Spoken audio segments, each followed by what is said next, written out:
So hi, I'm Keith. I don't know if we met earlier, but this is my first time in Australia. And I had this whole thing set up where I was going to say, and I want to say thank you for the warm welcome, but none of you have actually welcomed me yet. And then you'd all go, oh, welcome, Keith, welcome. And I'd say, oh, that was so spontaneous, thank you.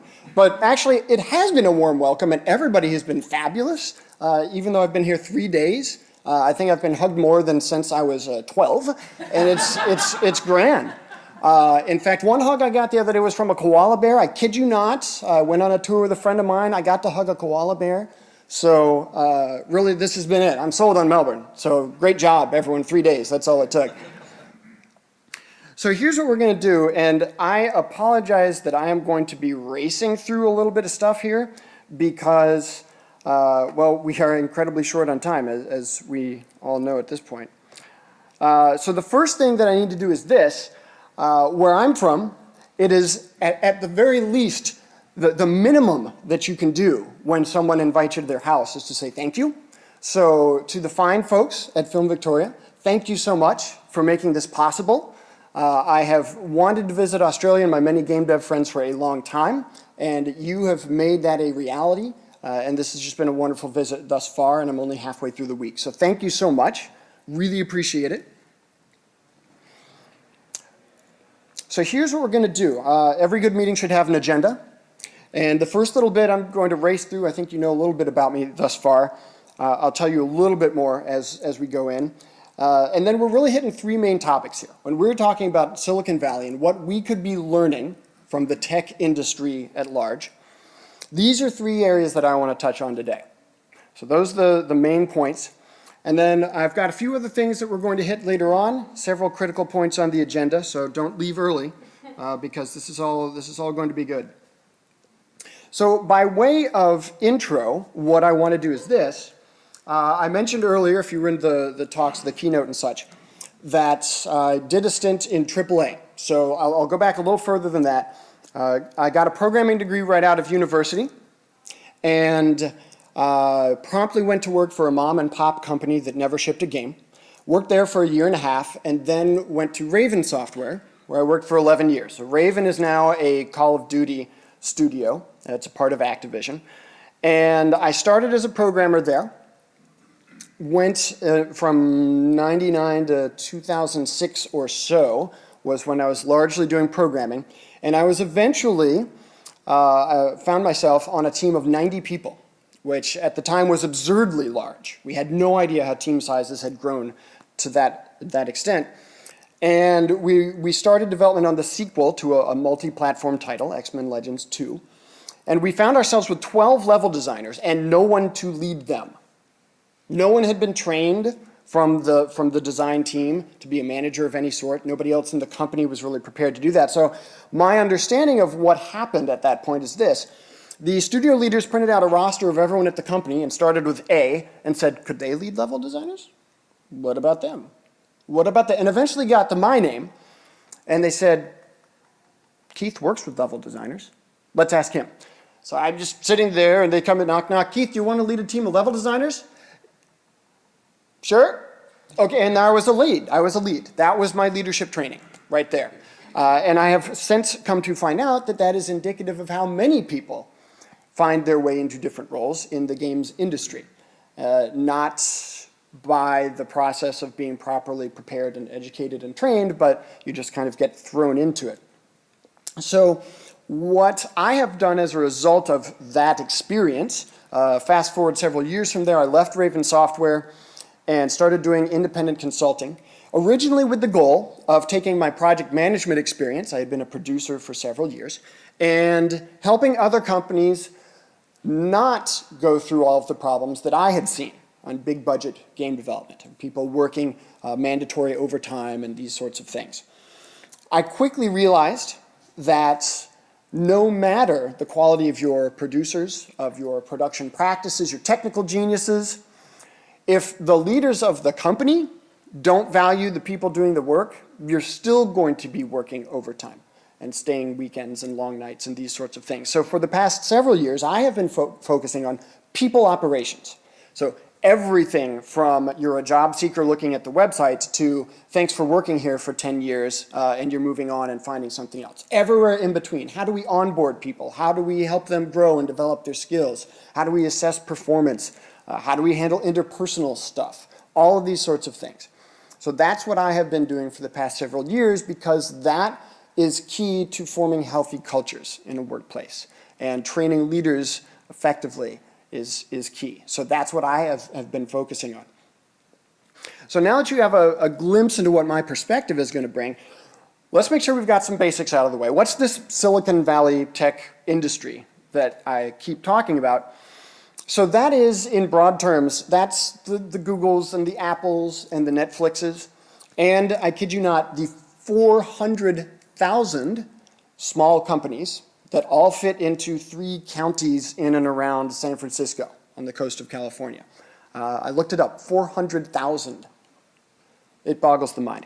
So the next question there that should probably be raised, or a point, I guess, how is it that the typical video game developer thinks of that tech industry? Well, what's a typical viewpoint there? I can certainly speak from my perspective and from the perspective of those with whom I have worked as a studio developer.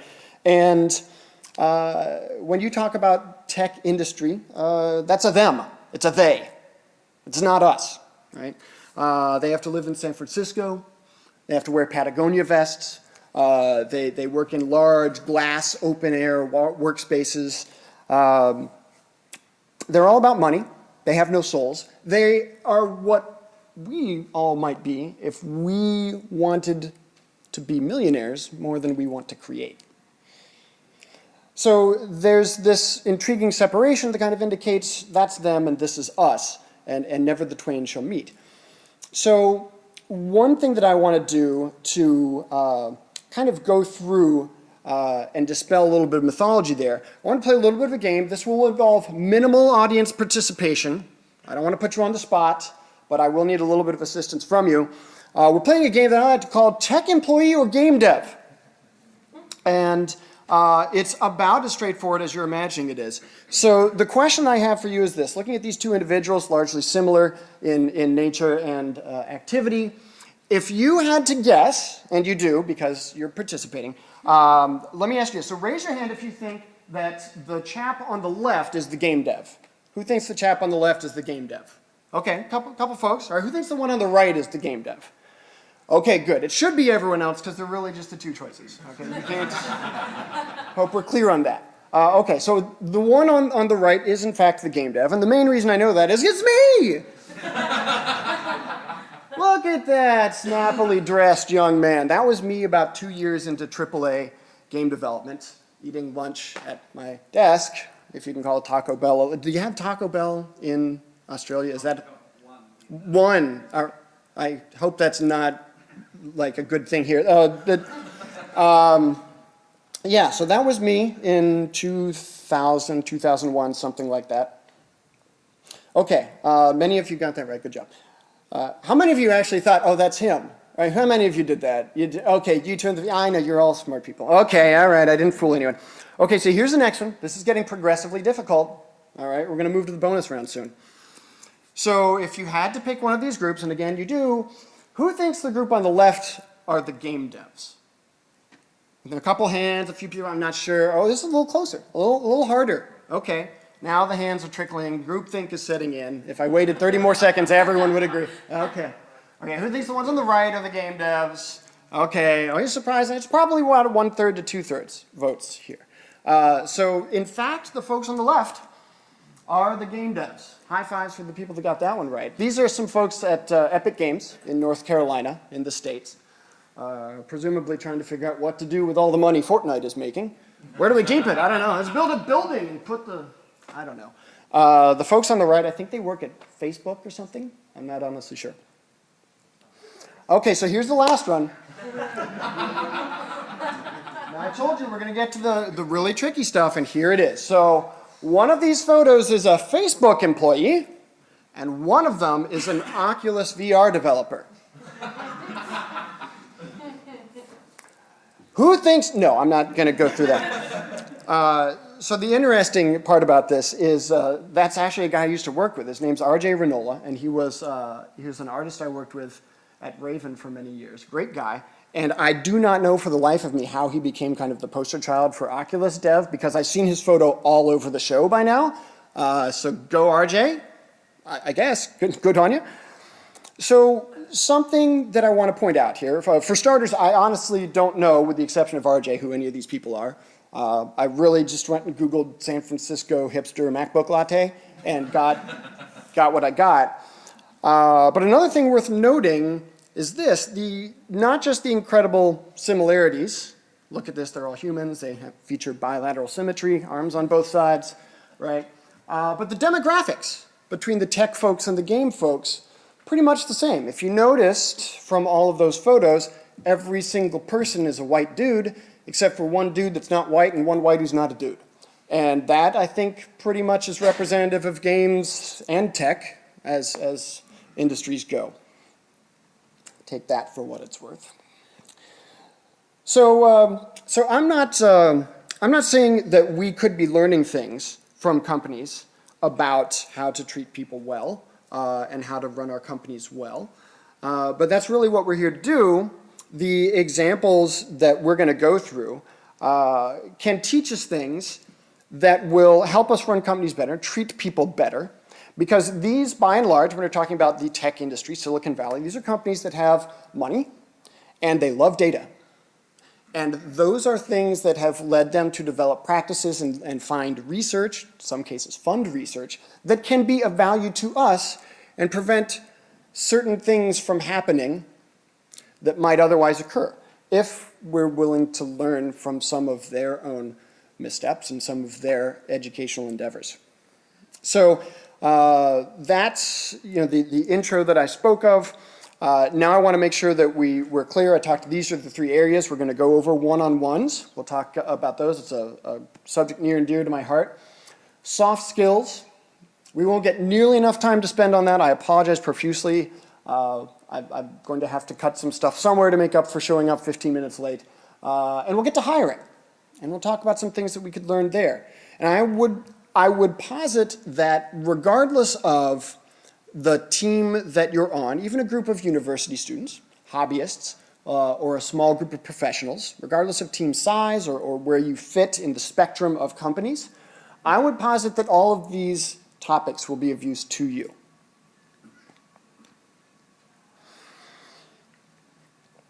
Okay, so let's move on to the first topic here, one-on-ones. What are they? Well, it's about as simple as it sounds if you're unfamiliar with the term. A one-on-one is really just simply you and your boss talking. If you don't have a boss, talking with perhaps a peer. But the whole idea is this is a person-on-person conversation. And this gets more important the larger a team gets, because we're getting on to why they're important. But first, before I do that, let me make sure that I share, what are they not, okay? Because there's some misinterpretation, I think, that happens in a lot of cases. What they're not is a status report. It's not a check-in. We are not learning about the current condition of all of your widgets. You have, on any game team I've ever seen, plenty of ways to learn about the widget status. You can go in the Slack channels and look at the Jira tickets and Trello board and the Post-its and the stuff and the jazz. This ain't that. So this is not a status check-in. This isn't necessarily even meant to be something like a performance review. Well, come in, Jenkins, we're going to talk about your performance this quarter. No, it's not really that either. You can absolutely talk about matters of performance if that's what your boss feels is important, if that's what you want to ask about as the team member. Why they're important, for me, the main word that I keep coming back to is rapport. And here's why. For many, many years, a popular saying in human resources circles throughout the world is that people don't leave companies, they leave managers. One of the main reasons that anyone quits a company is they don't like their boss, for whatever reason. So as a boss, one of the singularly most important jobs you have is to build rapport with the people on your team. Learn who they are. Make sure they know who you are so that you can connect better and communicate. You don't have to be best friends. You don't have to be bowling buddies or what have you. But you do need to be able to share information. You need to be able to demonstrate trust. And that's where our friends at Google come in. If you're unfamiliar with this, Google many years ago did this fabulous thing. They wrote a couple of books about how things work at Google. The best one, the second one, was by their former senior VP of People Operations, Laszlo Bock, called Work Rules. Or it might have been Work Rules. I'm not saying, it depends on how you read it. At any rate, what Google did was they said, hey, people like these books, and we shared a lot of good information, and because we're freaking Google, let's just take all of that, put it online for free, because we can.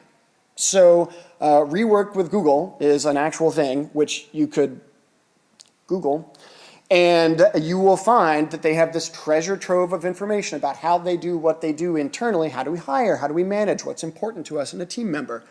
And it's largely based on a poop ton of data and a lot of educational research.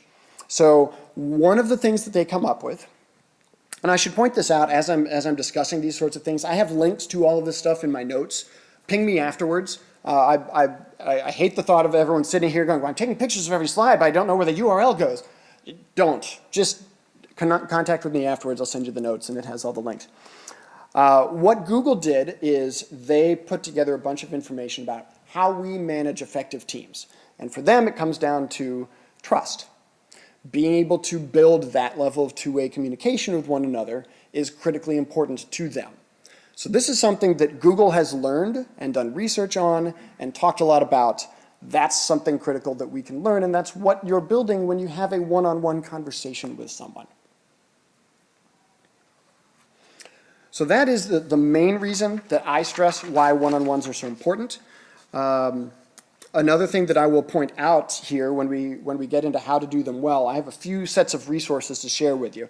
One of which is a fabulous blog post by this lady. The folks I'm going to mention here, and you see the Twitter handles, they're instant follows. Like if you thought enough to come into this talk, you just need to straight up follow these people. Like do it now. I won't even be offended if you just pick out your phone and you're like, Laura Hogan, go right ahead. It's totally worth it. So Laura Hogan, former VP of Engineering at Kickstarter, Engineering Director at Etsy. So she knows a few things about leading people in the tech industry. She has a great blog post on here are questions to ask in a one-on-one, how to hold them effectively. Great tips from her. Similarly, Kate Houston is the mobile lead for Automatic. Has two T's at the end. I don't know if they pronounce it Automatic, maybe. I don't know. They have a little niche product you may have heard of called WordPress. So they basically run the internet. So yay, good for them at Automatic. Kate, similar to Laura, has a number of fabulous blog posts on people operations. And she has one specifically geared to here's what you should do for one-on-ones. So again, great resource coming to us from the tech space. For my part, here are the 4 key things that you need to know. And we talked about rapport, so why didn't I put that first? I don't know. I don't have a good answer to that. But point being, regular and frequent are the 2 words that you will hear me use the most, regularly and frequently, when I talk about one-on-ones. And here's why.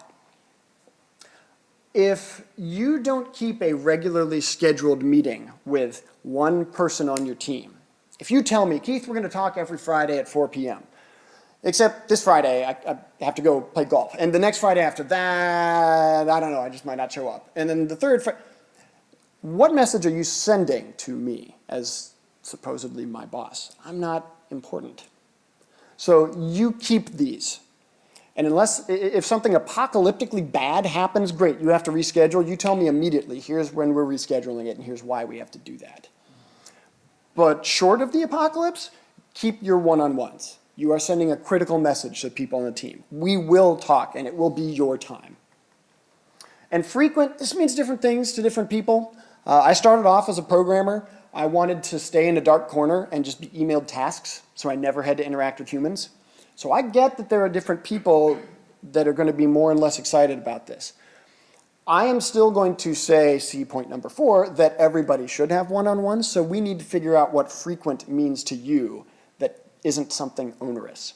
My recommendation is this: if you've never done one-on-ones, you don't know what that entails, half an hour every 2 weeks. Start there. My goal personally, were I your boss, is that we meet just the 2 of us for 1 hour every week. That would be my goal. But at least start with half an hour every 2 weeks. Even if you met young Keith, the guy from the photo earlier, he would probably be willing to meet for 30 minutes every 2 weeks. But figure out what frequent means for you and for the person in mind. Rapport, we talked about how important that is, making a connection. And everyone gets one-on-ones. This is something that I see at companies of varying sizes. Well, you know, I'm a founder. I don't have to do that. That's for these people. I'm in this region. No, everyone has one-on-ones. If you are the most senior person in the company, you've been there 5 years, 10, 20 years, you get one-on-ones. If you are the boss of the boss of the boss, one-on-ones. You're the CEO, a little bit trickier, but you should have a coach. You should have a peer somewhere, maybe a board of directors member, I don't know. Someone with whom you have that connection as well. Everyone gets one-on-ones. All right, here's where we're going to move into talking about soft skills, and this is going to require small amounts of audience participation again. I desperately like to believe that it's not going to be burdensome to you. Well, the first thing I need to do is this. Who's familiar with the term soft skills? Let me just make sure that's something you could use in a sentence or you've heard of it. Okay. I'm not going to ask you to define it or something, but you're familiar with it. Actually, I'm going to ask you to. That's a lie, straight up. I'm going to ask you to define it. The next thing I'm going to ask is this, and this is the audience participation part. Give me an example of a soft skill. Empathy. Empathy. Okay. Well, she won, but no. Somebody else. I mean, there's an S on the end, skills, so somebody else. Yeah. Listening. Listening. That's the part where I should say, huh? And then everyone laughs, and it's fine. One other. Maintaining engagement. Sorry? Like maintaining engagement. Maintaining engagement. Like actually caring and paying attention. Yeah. I mean, like fitting with what they're doing. Okay, fitting in with what they're doing? Oh, like engage with their work. Okay, yes, so like invested. Yeah. Okay, you are absolutely on the right track, okay? So now here's the next thing, and I dearly wish we had time to go through this exercise, but this really isn't a workshop setting. The next thing that I would typically ask when I teach about soft skills is this. Think to yourself, who doesn't need them? Think of a person or a people group or an occupation that doesn't need soft skills. So typically what I will do in a workshop style setting, I'll ask that question, people have some time, they write them on a Post-it, we put them all up on a wall, and then I read through them. And so some of the best responses I've gotten over time, sharks do not need soft skills, that came up.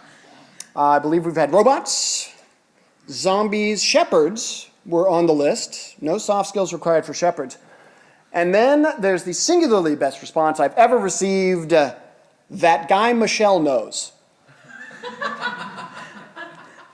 So here's how I have to give you the backstory on this. Here's what happened. I was going through this for a group of folks at Ubisoft Toronto, and we did this exercise. We have all the Post-its up, and I'm reading through them, and I get to the one that says, that guy Michelle knows.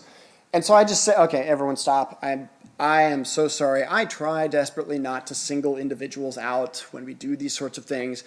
But is Michelle here? Are you here, Michelle? And this hand goes up in the back of the okay. This poor woman. Michelle? Who is this? So here's the story behind that guy Michelle knows. So this is in Canada, which is a country of amazing natural resources, huge swaths of forest land, and out to the west, they have enormous national parks, and one of their concerns, obviously, is forest fires.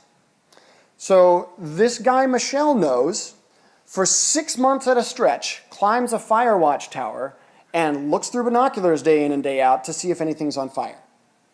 He apparently does not need soft skills. So now we know the story behind that guy Michelle knows and the robots and the sharks. So I think you see where we're headed with this exercise. It's a trick question. He's a consultant. He does this to people all the time. Everyone needs soft skills. So that is, that's the critical takeaway here, is that everybody actually needs these. So we went over this term, everyone's largely familiar with it. Here's what I'm going to tell you is it's better referred to as emotional intelligence. And this is an actual field of scientific study. There are decades of research behind this. And one thing that I've always gone with this name for years, because it's important to understand that the knock on soft skills historically is you have it or you don't. Right? He has no soft skills. She has great soft skills. So here's the deal. What this field of research tells you is this is something with science behind it, and you can get better, and they can be taught. But recently, just this past year, I encountered this other term, catalytic skills. And I liked using that, and here's why. So this comes from April Winsell. She is the founder of Compassionate Coding in San Diego, California. And she came up with this term, catalytic skills. I give her full credit because it's wonderful. Here's what she says, that these are fundamental human skills that help us acquire other skills and engage more effectively. And they're catalytic because they don't go away in the use thereof. If we go back to the field of emotional intelligence, this is lifted almost word for word from the book Emotional Intelligence by Daniel Goleman. He's kind of the founder of this field of study. So we're talking about these are skills, they're centered around emotion, and they particularly have a big impact on leadership. So what I'm going to do, I wish we had more time to go into this, but what I'm going to do is kind of rocket through the explanation of a model of emotional intelligence. It really goes into 4 areas. One of them is being self-aware, knowing your own emotional state. Self-management, what do you do with that knowledge? Social awareness, so understanding other people's emotional state, and then relationship management. How do you deal with others? So it's 4 areas. They are skills. Anyone can learn them. Anyone can get better. Why they're important. So here's another chap I want you to know. Again, an instant follow on Twitter. This is Marco Rogers. He is an engineering lead of sorts in San Francisco. He worked at Clover Health. He worked at Yammer. Currently at a company called Lever. The main reason that he's up here is because of an article that he was featured in not so long ago, in which he said, in the course of my career, I've interviewed about 400 engineers. That's a good amount of experience right there. And more importantly, here's what he said about this subject of kind of what he terms as people skills or collaboration skills. He says, and I'm going to quote him on this, I put those people skills at the same level of importance as technical skills. So think about that for a second. This cat interviews 400 engineers. He's been doing it for years and years. Engineers are the only people that he specializes in. People who are highly skilled, technical, functional skill individuals. And he says, yeah, that's like 50% of why we hire someone. The other 50%, as important, people skills, catalytic skills. So if he says that, I'm just kind of inclined to listen to him, is really how that goes. So that's why they're important. Now, were I you, I suspect you'd be thinking, okay, well then how do I improve these skills if they're so important, Keith? And this is one of the best resources I can point you towards. This is a book, clearly, on emotional intelligence. It's not the newest, it's not the latest, the hippest, but the things it has going for it, it's an easy read, and it has direct examples that you can learn from in there, talking about family relations, business relations, those sorts of things. Okay, we're going to blitz through hiring here because we're just about out of time, which really should not have happened. But there's some critical elements that I want to talk about here. Hiring. Historically, certainly in games, we went from a model of, well, what are the skills, to, are they a good culture fit? Culture is a big thing in games. We talk about that a lot. Well, so here's what the current thinking really says, is that culture fit, neat idea, see where you're going with that, but culture add is more important because this brings diversity to the workplace. We've heard about that already this week. And in an effort to improve diversity, Facebook has taken great strides in their hiring practices pertinent to kind of this term culture fit. So I'm going to quote from a Forbes article here. Where it says, like much of Silicon Valley, Facebook has been searching for ways to increase their diversity. To create a more inclusive hiring process, they prohibited the term culture fit. And they require that their interviewers actually give specific feedback. You can't just say, don't hire this person, it's not a good culture fit. That doesn't fly anymore. No, you tell us why. Is there a technical reason? Is this a communication issue? What is it? Interestingly, in the same article, in some organizations, culture fit has become a weaponized phrase that interviewers use as a blanket term to reject candidates that don't match the hiring manager's view of the ideal manager. Imagine if there was a company in the games industry that weaponized the concept of culture fit to produce as homogeneous culture as possible. That'd probably be a really unfortunate thing. So, going back to our friends at Google, they also have a great a series of talks, presentation material on unbiasing their processes. Again, I've got the link here, or you could Google it. Haha, very funny, Keith. We had that already. All right, so here's the deal. We have, 30 seconds, basically, for just to go through a rampant Q&A session, which really I would rather spend the whole hour doing. I should have just said, hey, here are the slides, watch them yourself. Questions? I would rather have done that, to be honest. So we don't really have that opportunity at this point. Otherwise, I'm eating into the next speaker's time and the whole thing falls apart. So what I'm going to do is this. I am going to let you know that I have almost nothing else on my schedule today other than probably getting coffee and definitely eating lunch. But I'm happy to be around and specifically kind of out in that region there, away from the other 5,000 people that are apparently in the building. And I am happy to entertain any questions you have on this or any related material. So that is me saying, yes, hey, questions and answers, not really happening in this room, but please, let's go outside and do that thing if that is of value to you. So that is basically all we've really got. I was talking a little bit about hiring. Here's the conclusion. So this is the part where I'm very nearly completely done talking. The premise of the talk was we could take a lot of the data, a lot of the lessons that the tech sector, Silicon Valley, right, has to offer, and we could apply those towards fixing some pretty widespread issues in our industry. How do we get healthy companies? How do we treat people well? To my mind, there are really two main obstacles to that premise, making use of those learned lessons, and they are these. So Walls, we consider ourselves this unique, precious industry like no other, right? We're not like them, they. We couldn't possibly derive value from solutions proffered by other industries. Okay, I would desperately like to believe that if we learn nothing from the photo of two people eating tacos, it is that, oh my gosh, we can learn people solutions from other industries. There just isn't that much difference. We're all humans. And the last point is really this. I think one of the biggest obstacles that we have in learning how to treat people better and have healthier environments is apathy. By and large, we don't care about fixing how we deal with people. Now, we love complaining about it, right? And Rockstar sucks for those 100-hour work weeks. But we won't lobby other game devs to not work there. The extent of our emotional investment there really ends at Twitter's character limit. And I think that for the most part, we aren't willing to apply serious effort to improving the craft of people operations.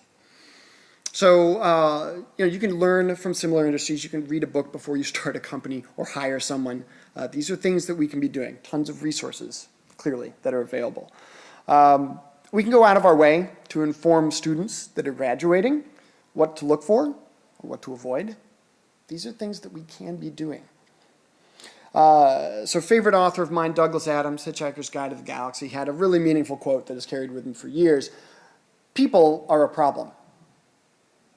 Largely true, but the good news is people are also a solution. People like us.